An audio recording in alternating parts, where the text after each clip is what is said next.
Did you know that a majority of podcasts that are created never make it past their 7th episode? In today's podcast, I'm going to try to save one of those podcasts. Well, hello everyone, and welcome back to another episode of the Cliff Ravenscraft Show, a podcast devoted to helping you take your message, your business, and your life to the next level. This is episode number 448, and I am your host, Cliff Ravenscraft, the podcast answer man. And my original plans for this week's episode was to share a conversation that I recently had with my friend Joel Comm about Snapchat. Joel and I recorded a great conversation, and then an email came in, and I felt like I had to include this email and my response to it in this week's episode. Now, the good news is that I am still going to share that conversation that I had with my friend Joel. It's just coming up later in the episode. But first, I got to share with you this email that came in. This email is from a student who recently graduated from my most recent session of Podcasting A to Z, a student who has successfully launched her podcast and has been, in my mind, crushing it. I mean, I could not be more pleased with the way things are going for this particular student. However, Susan B., my student, the one who's written me the email yesterday that has prompted this addition to this week's episode, had a little bit of a issue of cold feet just before she launched her podcast.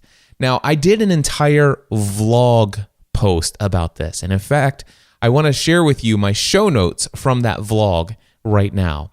This was back on March 30th, and in the show notes of that vlog, I wrote, earlier today, I had one of my Podcasting A to Z students tell me that she now has cold feet about publishing her first podcast episode. She spent the past 2 weeks tweaking her equipment setup and figuring out the audio editing process. She's produced a sample audio file that I gave a perfect rating, and most of you know just how much of an audio snob that I am. And during the first week, I had asked her why she wanted to launch her podcast. She wrote, and this is a quote, "My life's mission and the purpose of my podcast is to share my experience, strength, and hope around recovery from compulsive spending to help others who feel powerless over the obsession to buy, shop, and spend." However, today, while other students are submitting their first episodes to iTunes and other podcast directories, she wrote to me saying, and again, this is another quote, "So I'm having an identity crisis, Cliff. I'm not sure I should be doing this particular podcast now. I know you cannot make this decision for me, but I'd like your feedback about my concerns." And so she went on to write about how a few of her friends in recovery have cautioned her about some of the things that she was considering as it relates to her platform. Then she wrote to me, "I'm worried that people will get upset with me for sharing my experience, strength, and hope in this way." And then she told me that she had another idea for a different podcast that she might pursue instead. Now, that's the end of what I wrote for the show notes of that particular vlog post.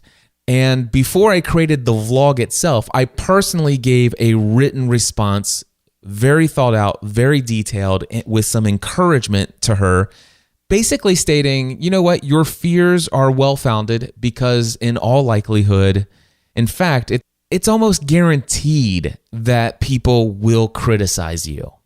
And that's the feedback that I gave her, but I gave her encouragement along with it. And if you want to hear the advice that I gave her, an example from my own journey of where I've been criticized by putting myself out there and the way that I share things and how some people aren't happy with it, and yet how I moved forward instead of worrying about what those other people think, knowing that people will criticize you and why you should move ahead anyway.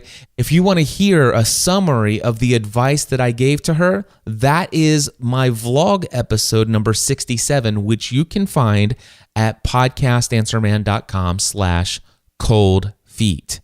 And just to give you an idea of how much of an impact my advice had on her, this is what she wrote back to me after reading that advice. She says, Cliff, I cannot thank you enough for this amazing motivational response.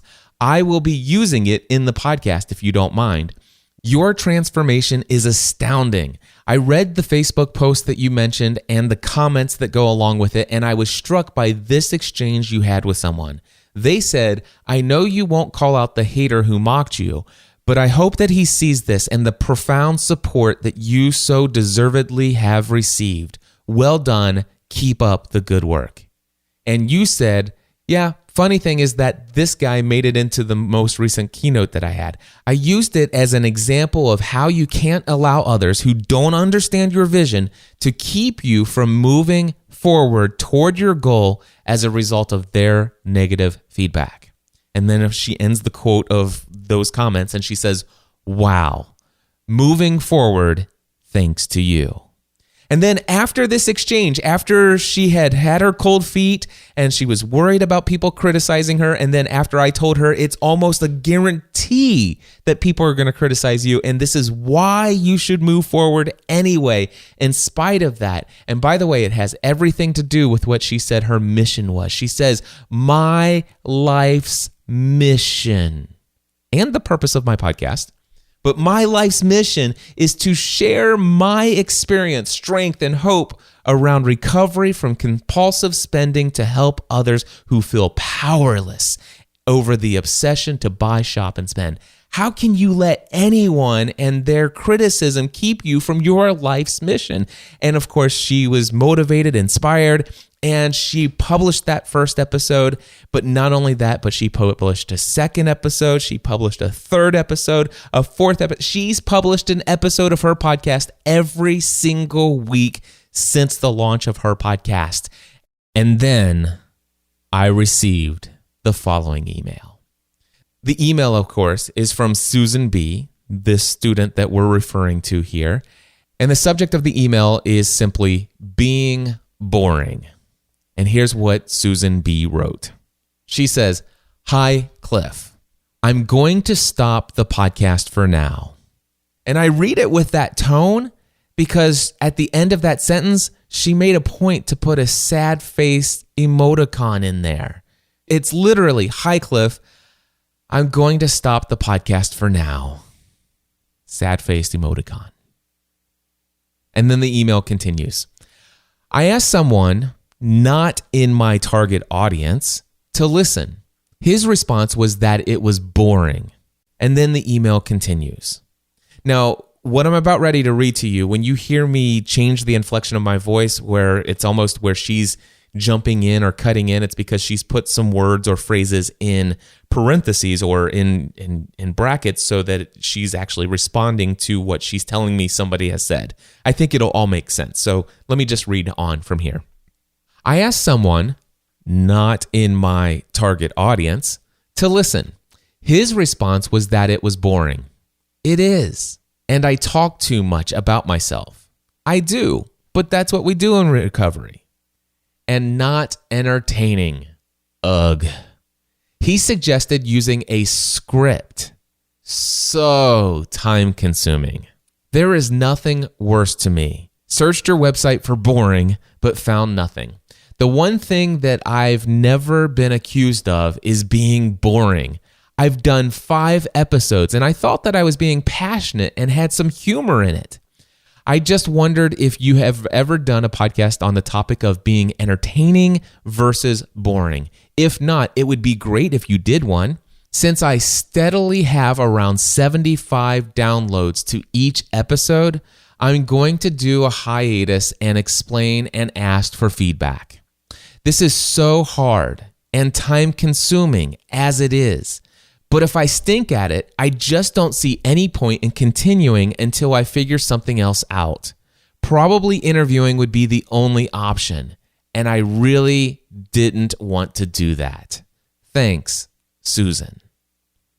My gosh, if I could only tell you how many people out there who have created a podcast and have published 5 episodes and have given up for this exact reason. It's just like they're just not feeling it. They've asked for some advice and somebody's given them a little bit of criticism, and it just sucks the wind. It sucks the life of that project right out of you. And well, I'm hoping that we can avoid that from happening here with Susan. And so I asked her, I said, Susan, do you mind if I read your email on my podcast and if I share my thoughts and responses to you in this podcast? And she gave me her full blessing to do so.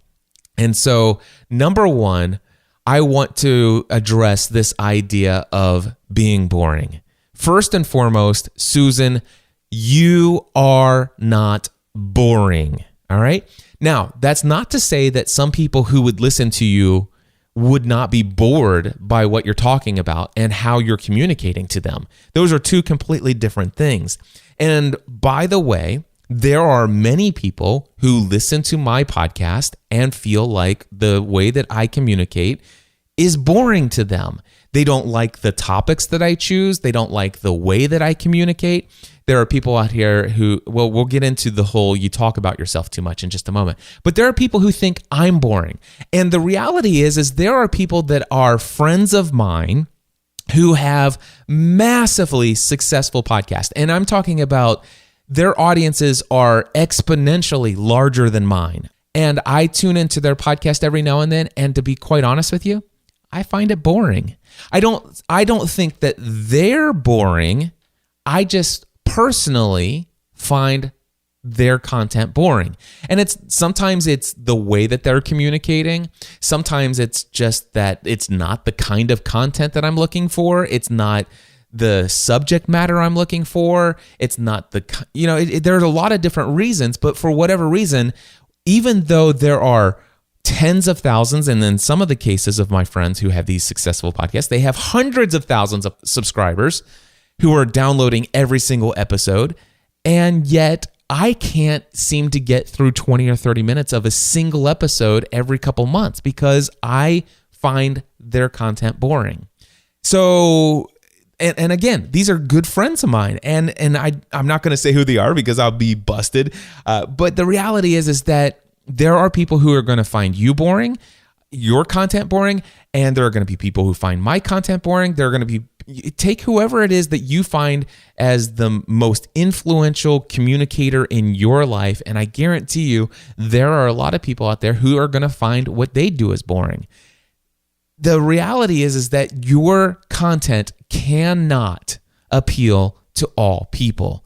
And your podcast is so very narrowly niche focused, which I believe is a great thing. I love the niche of your podcast. You are meeting a need that hardly anyone else out there is meeting. And even if there are other people out there trying to meet that need, nobody can do it from your experience. You have a unique message, a unique voice that I believe people need to hear. And I only believe that because you said it is your life's mission to share it.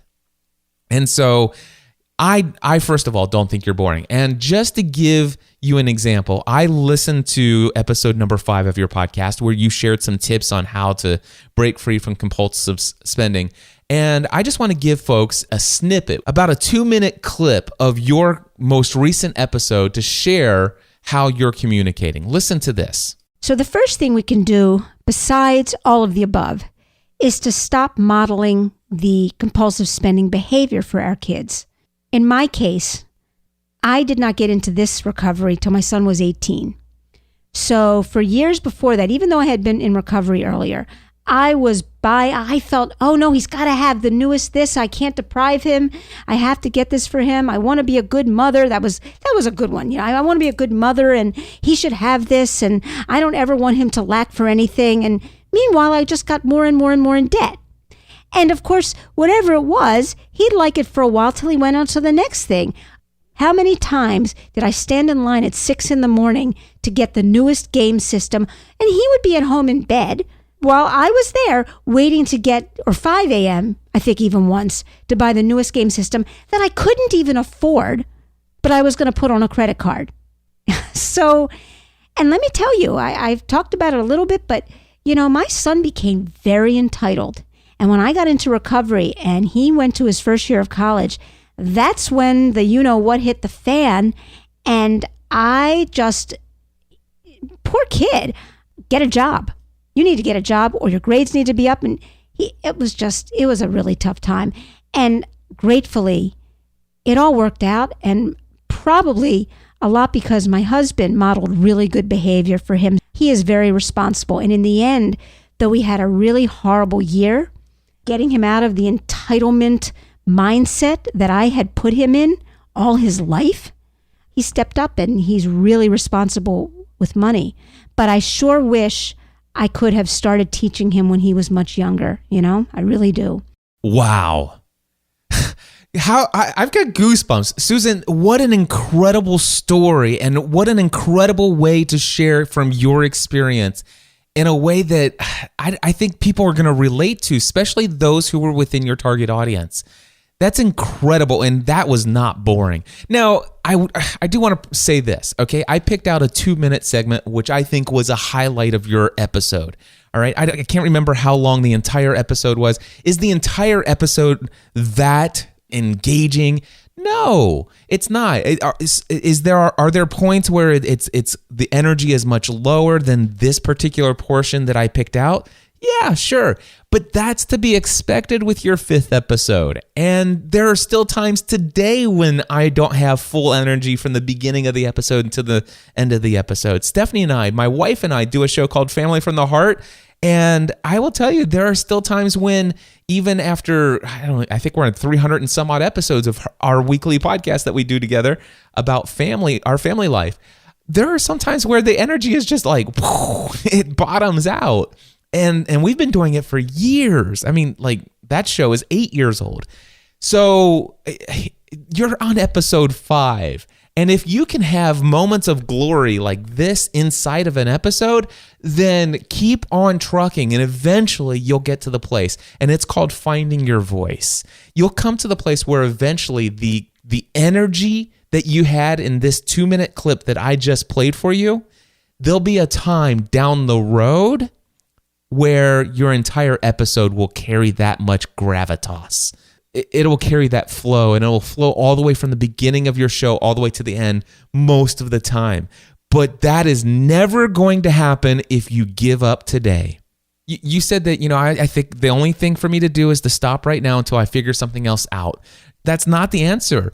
The only way to get better, the only way to become more entertaining, to be more engaging, to have an entire episode be just like the energy level of this 2 minutes that I just played for you, the only way to get there is by consistently, week after week, doing it and getting better, listening to it and improving.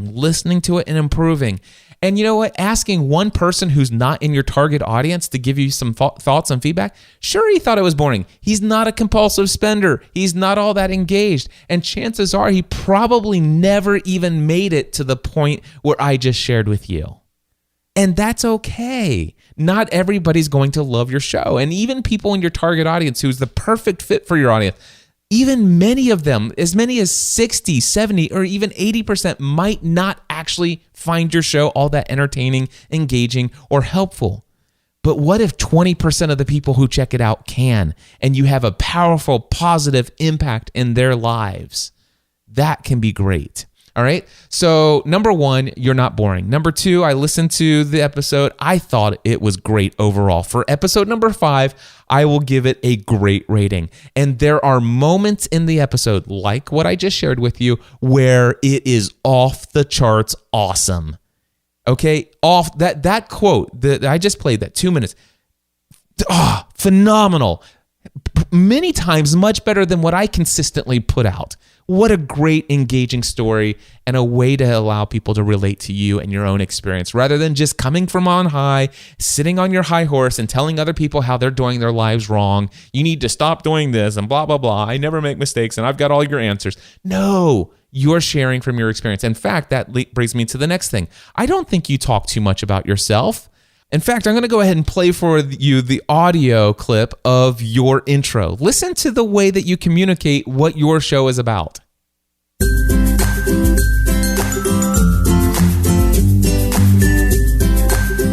everybody, it's Susan B., and you're listening to another episode of I Can't Stop Spending, a podcast about recovery from the compulsion to buy, shop, and spend. I consider myself a financial sobriety evangelist, and my mission is to share my own experience, strength, and hope to help you on your journey to recovery from compulsive spending, buying, and shopping. I love that. It literally says, number one, this is a podcast about recovery from the compulsion to buy, shop, and spend. Boom. What's this podcast about? That's it. Now, by the way, I love that the very next line, I consider myself to be a financial sobriety evangelist. Do you know how many podcasters are out there who have no idea what their clear identity is? They could not even give a good, clear description of their title, of what they consider themselves to be. And the fact that you are so clear that, you know what, I consider myself to be a financial sobriety evangelist. I am out here evangelizing the lifestyle of sobriety. I'm here to shout the words of hope and encouragement, spreading the message. There's all kinds of things that I love about that language, about your title. I think that's awesome. And then your very next line, my mission is to share, and I love this, my own experience, my strength, my hope. I'm going to share my own journey with you to help you on your journey to recovery from compulsive spending, buying, and shopping.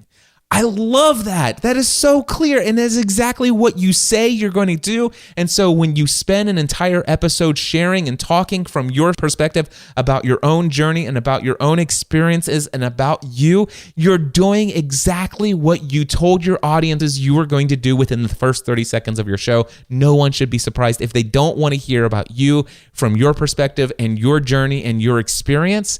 Then they shouldn't have listened beyond the first 30 seconds of the show because you told them that's what was coming. So keep talking about your journey, your experience, and keep doing it and get to the place where you're doing it more and more, just like that 2-minute clip, and let that carry through. But do not feel the pressure and the expectation that episode number 6, 7, and 8 are going to carry the energy level of those 2 minutes. I don't think it's possible for you right now. And it's not because I think you're boring and you don't have it. I just think it's going to take you time to develop it. It's going to take time to get this kind of energy, from beginning to end, where you can carry it and communicate that energy in a way that's not fake, but is genuine to you. And that's what I encourage you to do. Keep moving forward. You've mentioned that you have about 75 people who are downloading your show each and every week. And I don't know if you were like saying, well, because there are 75, I'm just going to shut things down. Like as if you were saying that's not a very large number.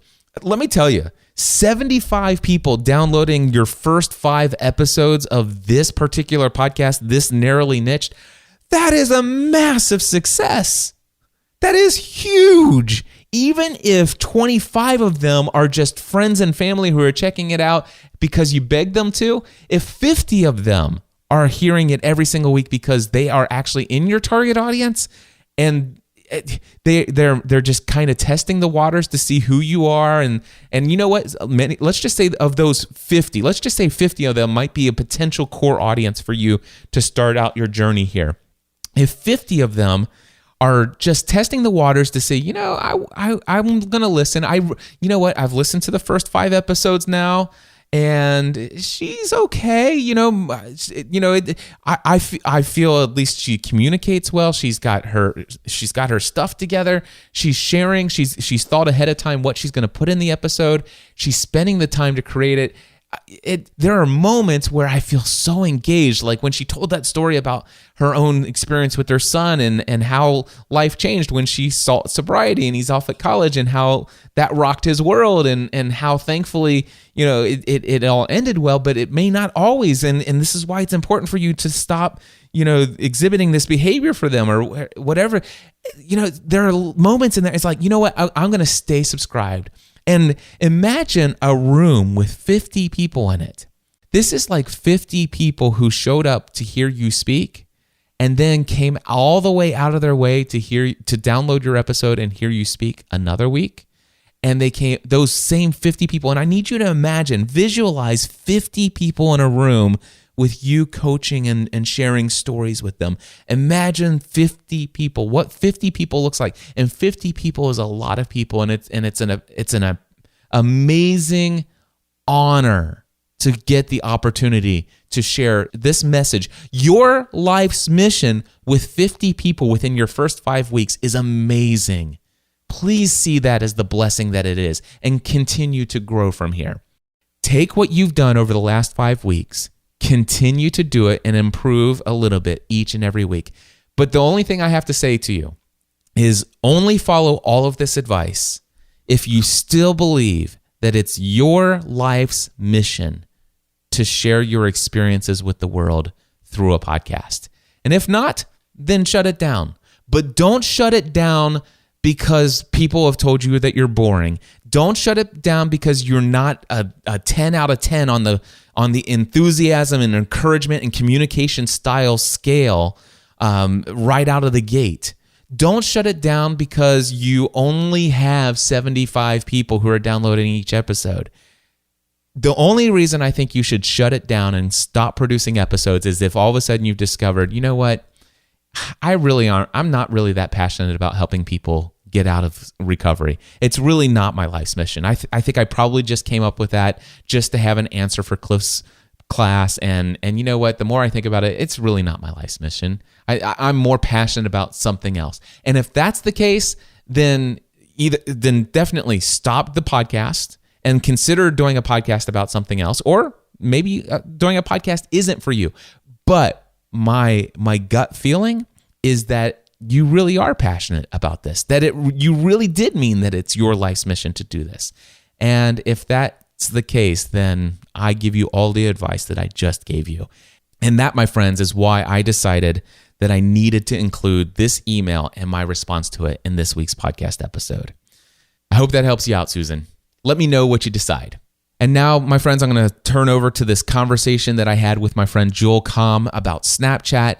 Just a note, the original conversation was 51 minutes and 49 seconds long. I knew that I wanted to respond to this email, so I went in and I did a bit of editing on the conversation, and I actually removed 15 minutes worth of audio, bringing the total recording of the conversation down to 37 minutes. And I'm actually really pleased on how much more focused the conversation is as far as the value that it's going to offer to you, the audience.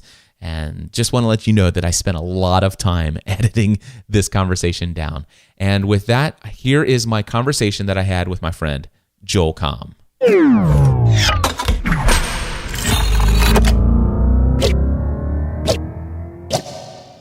How are you, brother?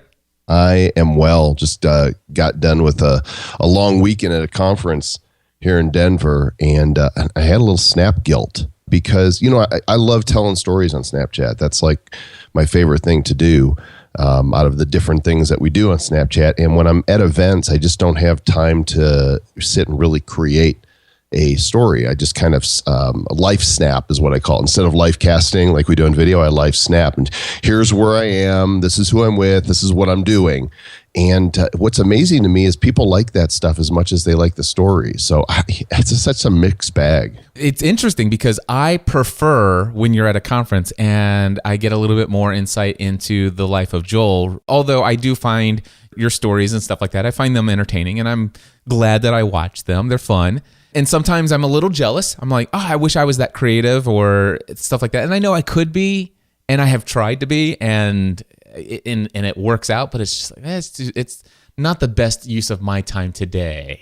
It's understandable. I mean, Snapchat's like any other platform. You do what you want to do, how you want to do it. There's no set method for it. And that's one of the things that I just love about it. It's a tool that doesn't dictate the content you create. It leaves it up to you and your own creativity. Where is the value in Snapchat? Why this platform? What does it mean to you? Okay, that's a great question. Now let's, we could forego the numbers for a moment. Let me just tell you a story that I think really encapsulates why I love Snapchat. When I was a little boy, my dad had a Super 8 movie camera. It's one of those little handhelds that shot in color but no sound.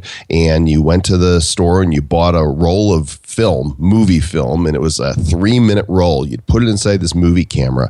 And I remember when he handed me this camera and said, go take movies, I felt like this creativity welled up inside of me. It was like, wow, I can make movies now. This is so cool. And I would go and I would shoot and, some things with my brother, and we'd try to be creative as you could be with a silent film.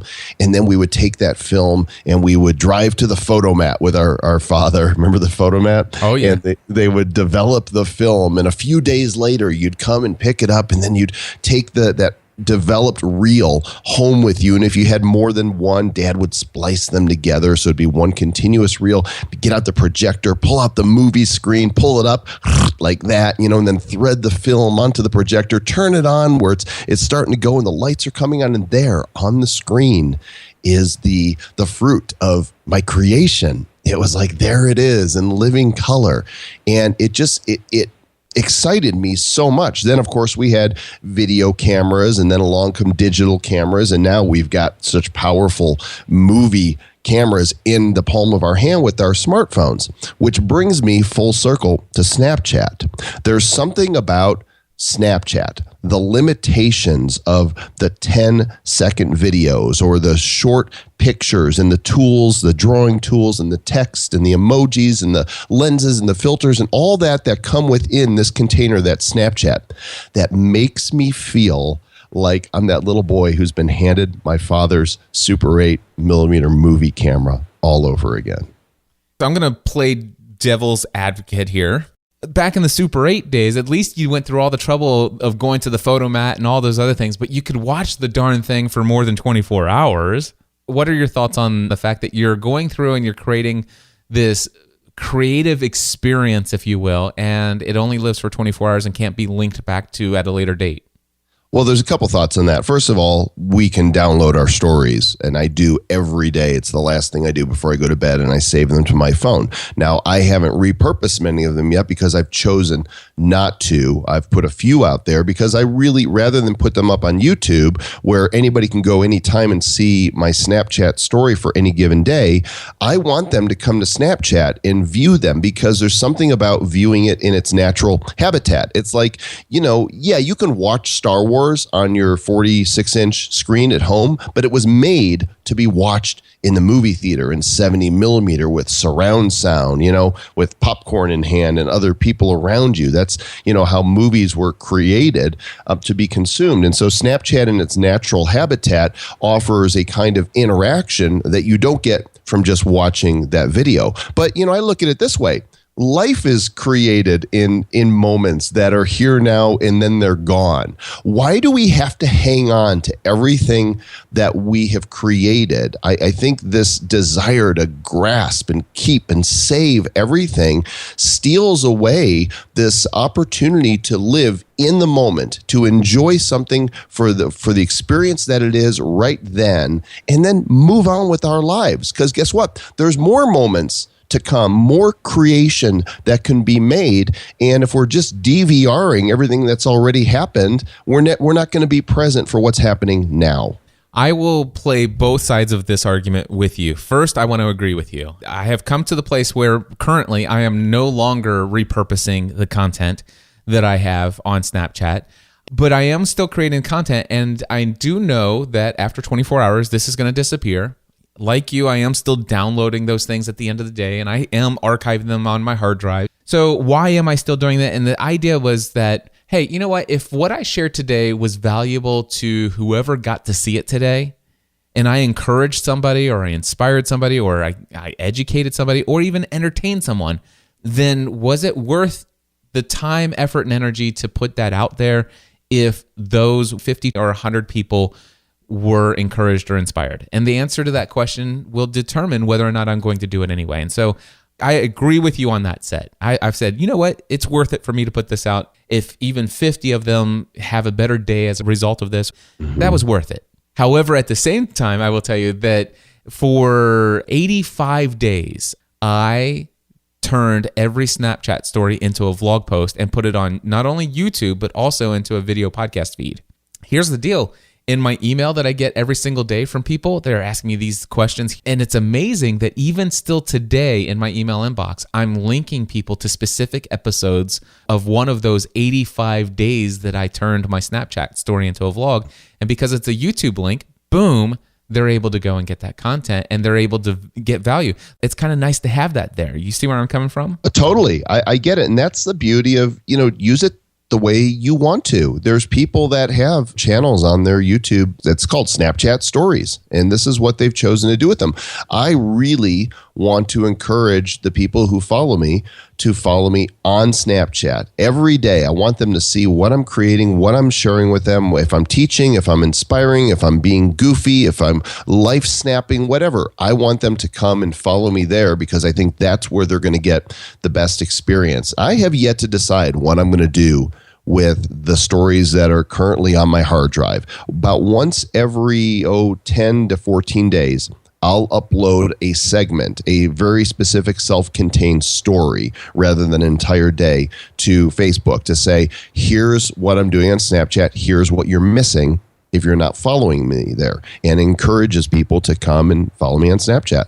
Have you found that there are some people that you were just mildly acquainted to and that you've developed a much deeper relationship with them as a result of Snapchat?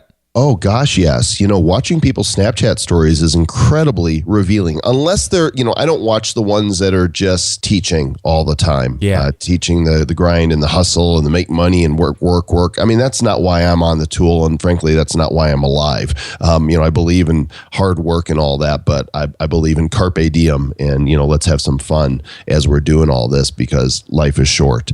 And so not only have I gotten to know other people, like I watch your snaps, I can't watch everybody every day, but I have the people that I like to go watch. So I've got people that I know that I've gotten to know better, and I've met new people, made new friends, and there's people that are on my one list. I rename people with a one period so I can find them easily. It's like my own little list system for Snapchat.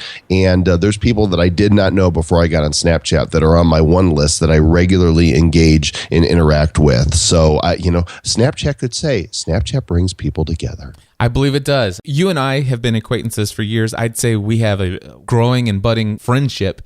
Snapchat has done this for a lot of people for me. When I say a lot, I'm talking about 5, 10, 15 people that, man, I feel like I can call them up on the phone and just say, hey, whereas before that would have been kind of awkward. It's like, yeah, right. Yeah, we've seen each other at a couple conferences. Well, how'd you get my number?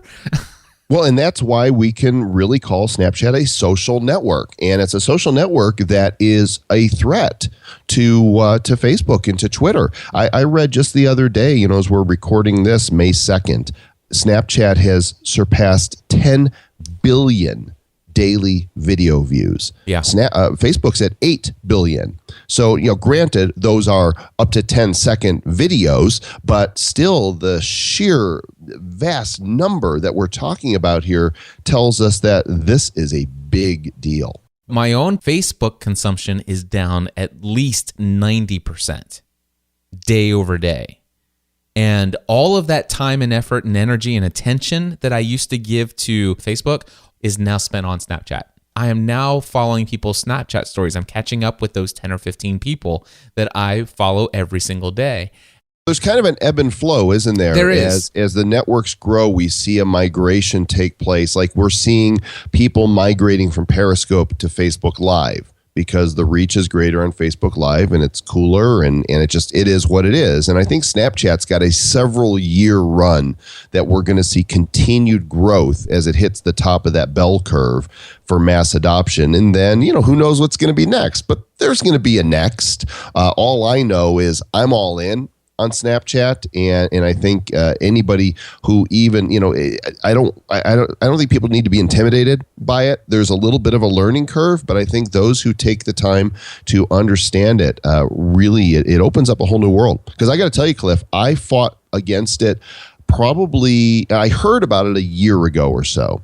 And I probably downloaded it and then deleted it. And then Ted Rubin was snapping probably summer or fall 2015. I'm like, really? Ted's on Snapchat? And then I saw Brian Fanzo was starting to use it. And being a millennial, I pay attention to what he's doing. And that was probably around September, October.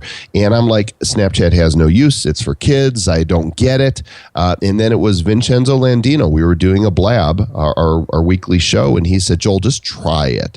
And I said, fine, I'll try it. And I was a little reluctant, but I tried it. And as I opened myself up to it, I thought, all right, I was wrong. Snapchat rocks. One of the mistakes that I made early on in Twitter was this idea of following everyone who followed me.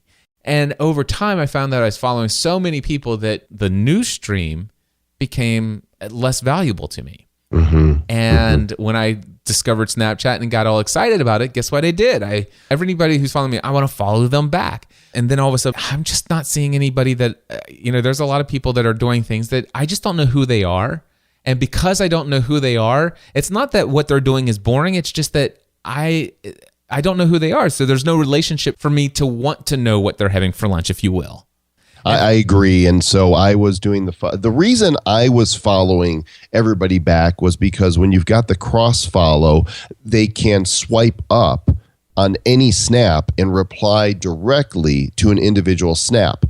If you're not following them back, they can only snap you directly, but not in reference to something you posted. Right. So I like that ability to be able to swipe up and snap somebody based on an individual snap, but it doesn't scale. The idea here, for those of you who are, I'm going to assume that you've at least checked out Snapchat. And if you haven't, you need to head over to podcastanswerman.com/Snapchat and look at the tutorial, get onboarded. Trust me, you'll thank us eventually. Or you'll hate us for wasting so much of your time every day. But anyway, either way, you need to check it out. But yeah, so as long as you follow the people back that are following you, while they're watching the story, there's a little tiny dot, down a little plus symbol at the bottom. They can click on it or swipe up, and it will allow them to interact with you automatically. And by the way, if somebody's following you and you're not following them back, that little dot, that little plus sign at the bottom is not there, which indicates to them, this person's not following me back. Here's the thing. There are those that are content creators and there are consumers, right? Most of us do not have a television show, but we watch TV shows from these people who have no idea who we are. We don't have qualms with that. We don't demand that, Jennifer Aniston and George Clooney or anybody else, watch our stuff. Yeah. I mean, it's ludicrous. And if you like what somebody's creating, engage with it, watch it, consume it, enjoy it, glean from it, laugh at it, whatever. But don't demand that people follow you back. I mean, I've even recently had some people say, Joel's not following me on Twitter. Okay, so I'll follow you. Guess what? I'm still not going to see your stuff, but does it make you feel better to know that I'm following you? I'm too busy creating to consume too much. That's why I have to, in Snapchat, label my friends and the people that I want to see that I'm not necessarily friends with, because there are some of those. And I'm not going to demand that, if Jimmy Fallon's on Snapchat, if I watch his stuff, I'm not going to demand that he follow me back. Yeah. Who checks Twitter anymore? Yeah, well, I mean, it's interesting. I've actually found a second life on Twitter that I've actually been very active in posting content and sharing. And being a content creator, I do less engaging there, less of what I used to teach as far as building relationships. But that's because it doesn't scale when you've got 420,000 people following you. Yep. You just become a content creator and you engage when and where you can. But hopefully people are forgiving about that and understand, look, there's no way you can reply to that many tweets and have a life. And so I don't sweat it. And it's the same thing on Snapchat. I'm getting so many replies now. I'm having so many views and so many people snap me. I used to reply with, sometimes a video and sometimes with words. And then when it got too overwhelming, I'd reply with an emoji, a fist bump, a ghost, a smile, a laugh, sunglasses, whatever, to let know, hey, I read what you saw and thanks for responding to me. Now, more and more, I just read it and move on because I still want to read them. I imagine there's going to come a time, and maybe in the not too distant future, where I won't even have time to read all the personal snaps. But that's kind of the sacrifice, right? Yep. I mean, if the goal is to reach as many people as possible, whether we're teaching, inspiring, entertaining them, or just letting them into our lives, then how do you, it's time. And how do you scale it? And it's difficult, and you have to be able to let it go. Well, and that's when you get a Snapchat executive assistant. Right? Yeah, such as, I actually auditioned a guy in the not too distant past at Social Media Marketing World. In fact, I was at a dinner, and this fella came along, and he told me he had just finished answering his snaps for the day. And I said, "Oh, do you want to answer mine?" Jokingly. And then I handed him my phone, and he became my Snapchat executive assistant. And of course, that person that evening was you. Yeah, I told that story after I came back from Social Media Marketing World. It was that was a blast. We had some fun that night. Yeah, I want to do it again. Next time we're together, maybe I can be your assistant. That would be awesome. It was so funny. And the responses I got from people then, they were like, "That's Cliff," and they were just laughing that you were doing that and had the best time. And that is the beauty of Snapchat. We didn't plan that. Nope. Right? There was no script for that. It was in the moment, and we ran with it, and it became this thing that was highly entertaining, that didn't just entertain us, entertained the people that you were snapping back from me, which in turn became a story that has entertained your entire audience. Exactly. So you never know what's going to happen if you're willing to be adventurous, creative, spontaneous, and let the snap guide you. May the snap be with you. Yeah. So Joel, here's the deal. When I signed up for Snapchat, I started following everybody. Then I realized, well, this isn't as much fun following these stories as before. So I unfollowed everybody except for the people I wanted to follow. And then all of a sudden, guess what? Some people who noticed I was following them before because they saw the plus sign, all of a sudden were watching my story. And it's like, why did you stop following me? Did I do something to offend you? And I'm like, no. And so I explained to it. It's like, no, I'm just trying to figure out how to best use Snapchat so I can maintain the value and stuff like that. And that, people understood. But then again, at Social Media Marketing World, I'm like, okay, I'm going to start using Snapchat first. I'm going to stop doing the vlog. I'm going to use Snapchat for Snapchat. I'm going to really focus on this audience here. And one of the things that I knew that I was missing out on as well was this engagement with people. Yes, people could go over to the private thing. They could type in my username and they could send me a private thing, even though I'm not following them. But let's just face it, as easy as that is, it's still a hassle. I've tried to do it for a couple people who are not following me, and I'm following their stories, and I want to comment, and it is a hassle. I'm not upset that they're not following me at all, but I will say that I don't engage with them because they're not following me. Mm-hmm. And with that in mind, I made the decision, you know what, I am going to go in. I'm going to follow everyone who follows me from now on. And also, I realized, well, wait a second. There's already, what about, you can't go in the app and find out all the people who are following you that you've already been notified of. So you don't, there's no way to find out who's following you, who you're not following back in the app, right? Yeah, to my knowledge, there is not a way to see if they're still following you. So here's how would people write you and say you stopped following me?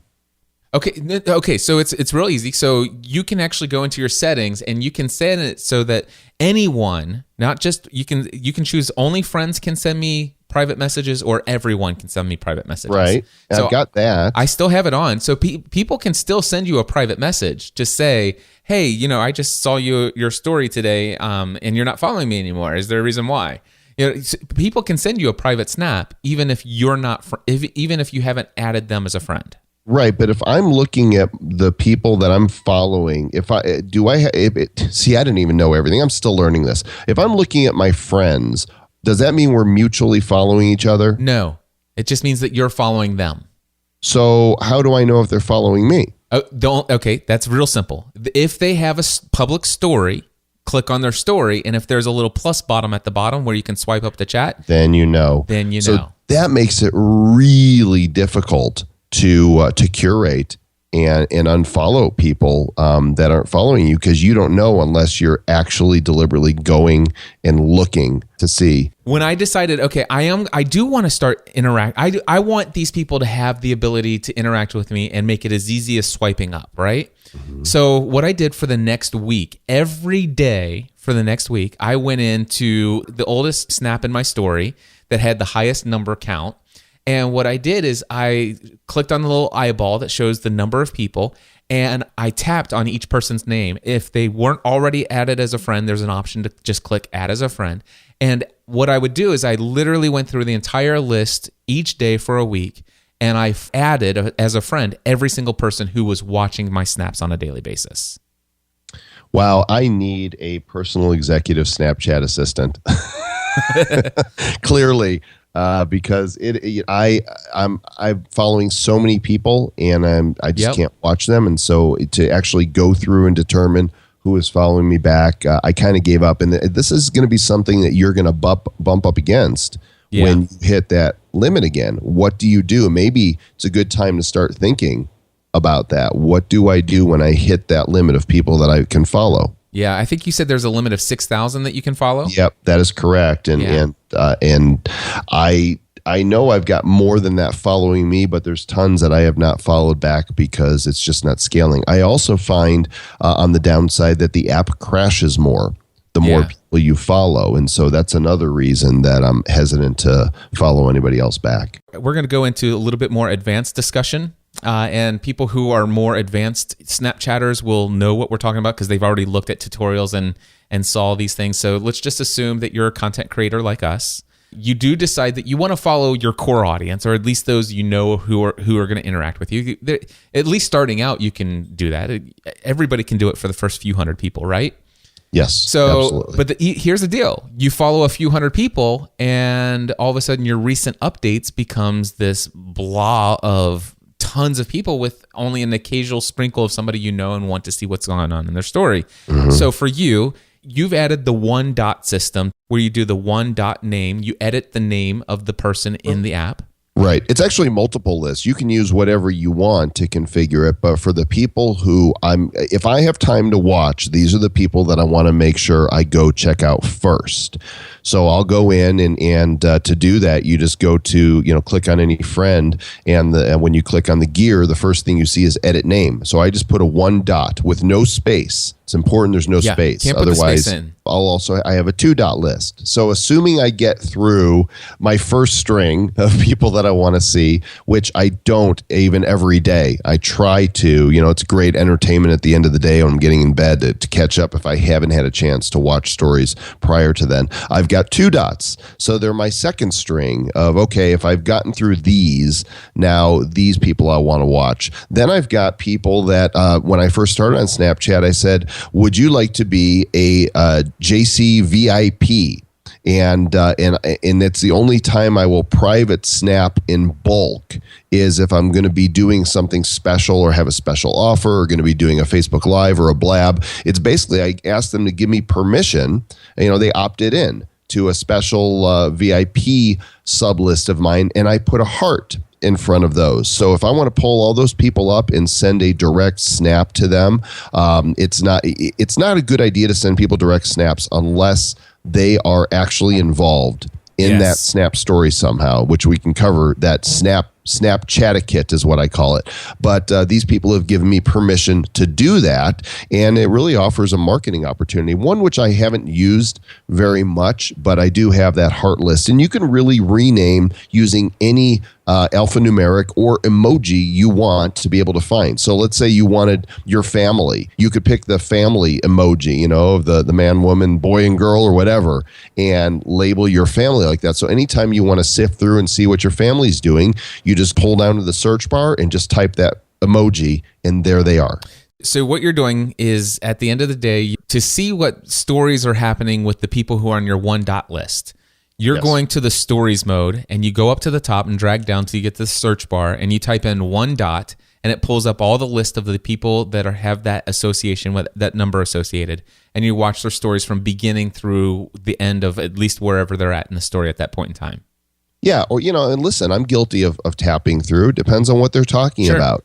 I'm a big fan of visual appeal. I'm a very visual person, and we talked about this. That if you do your snaps and it's the same angle with the same filter or lack of filter, and there's no emojis or there's no text, it's hard to keep people engaged. And that's why if you watch my snaps, if I'm going to tell a story and it's going to be on me.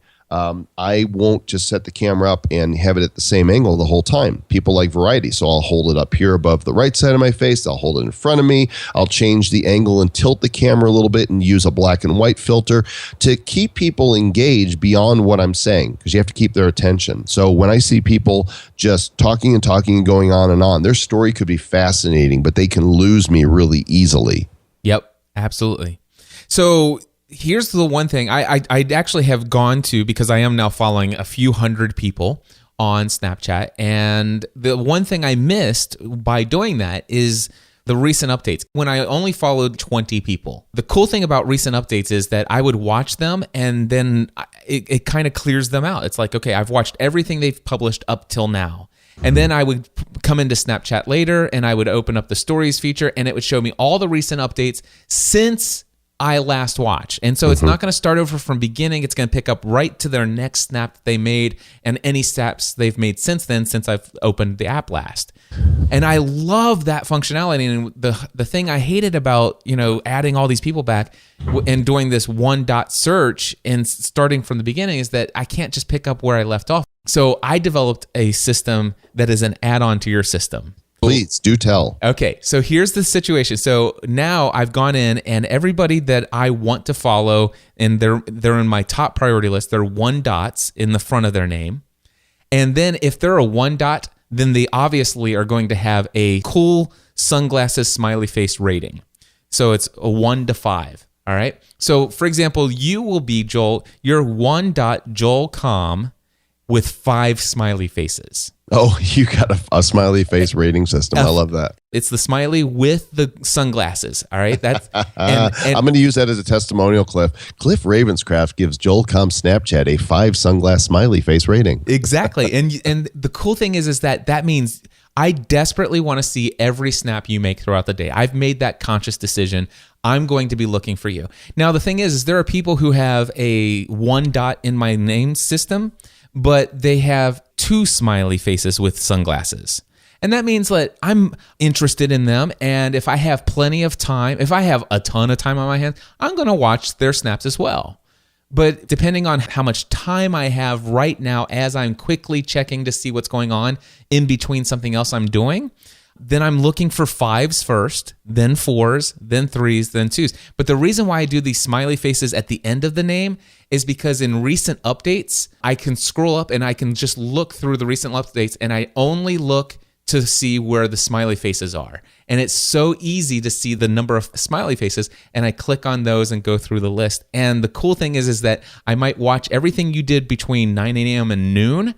And the next time I pull up, I'll see your 1 dot Joel Comm 5 smiley faces, and it'll show up somewhere within the last 3 hours. And I'm like, I pick up right where I left off. So I have the same benefit of using recent updates as before, and you stand out super huge among everyone else, not because you have a little tiny 1 dot that I could see, but man, the number of smiley faces just jump out at you. I love that. And that's working for you. I think working. That's awesome. It's working great. But there's one other little thing that I have to give as an advanced tip on top of this tip. And that is that a lot of people who add you and you then add back sometimes will put their own emojis in their own names, display names. And I find myself, it's like, wait a sec. I add them as a friend. And the first thing I do is I edit their name and I'm like, I'm sorry, you have not earned that emoji yet. Yeah, because you're going to have some of your listeners that are now going to put 5 smileys at the end of their... They can do that all they want. And I can tell you is if you have any emoji, if you have... here's the deal. If anybody has like all caps for their display name, the first thing I do is I go in and I erase it out and I put your name in lowercase. I don't want your name... When I'm scrolling through my recent list, I don't want your display name alone to attract my attention as I'm scrolling through the list. The only thing I want to attract my attention is the number of smiley faces with sunglasses. And so I will remove every emoji, every exclamation point, every number. If you're Joe Comm 357, you're just Joel Comm. I'll take the 357 out because it draws my attention as I'm scrolling through this list. I love it. I think, that's obviously working for you. Hey, Cliff, can we go meta for a moment? Yes. Do you have a camera on your Skype? Do I? Yes, I do, actually. I want to snap you. We're going to do this right now. I want you to turn on your camera, and I want to do a quick snap while we're actually recording. There you are right there. There I am. In 3 seconds, I'm going to count down. This is awesome for people. All right. What am I going to say? You're going to say whatever you want. You have the duration of a snap. So 3, 2. Hey everybody, Cliff Ravenscraft here from podcastanswerman.com. My username is CliffEOTC. Follow me here on Snapchat. Boom. And then I'll mute this as I'm posting it, but I'm going to put your username under there, and we just went all meta here. We went all meta. That's awesome.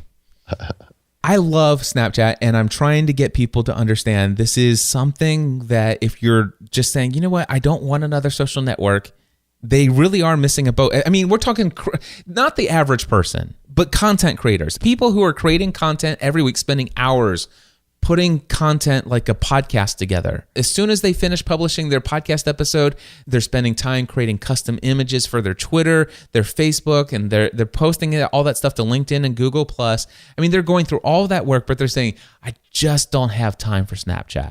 Well, look, every social network isn't for everybody.